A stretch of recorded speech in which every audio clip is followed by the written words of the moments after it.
How's it going? Tyler here with Mayne Angling for another tying tutorial. This time of a Mcleod Stickleback, originated on the Sunshine Coast of BC. This fly is a great Stickleback impersonation and is a good take on a Matuka style fly, which has the hackle wing tied in. We'll show you how to do that. First up though, we're gonna do a little thread base, tie in some silver wire at the back of the hook. And we'll tie in some silver chenille as well and wrap that to the front of the hook. And you want to leave a fair amount of space at the front, as the head will be covered in epoxy and eyes and will be ahead of the fly.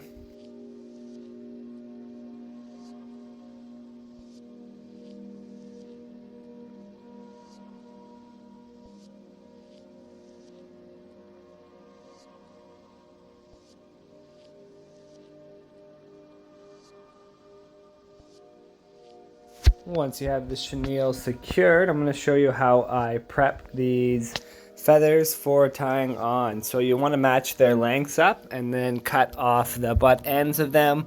I'm going to take off a few fibers from the top of the feathers, or what will be the top of the feathers, and then we'll take off the shank length of feathers on the bottom till you're left with two feathers that are opposites of each other, and you want the outside sticking out. After that, tie them in one by one, make sure the tips line up, and then we're going to just work our wire through them slowly, trying to make sure not to crimp any fibers.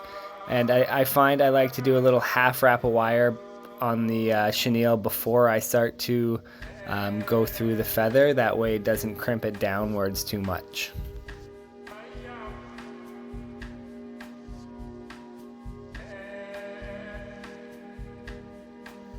That was the trickiest part, and now that that's over, and which will take you a few times to get right, we're going to just tie in some marabou for the wing.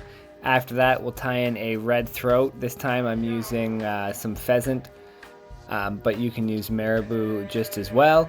And then finish it off with a collar of some grizzly hackle.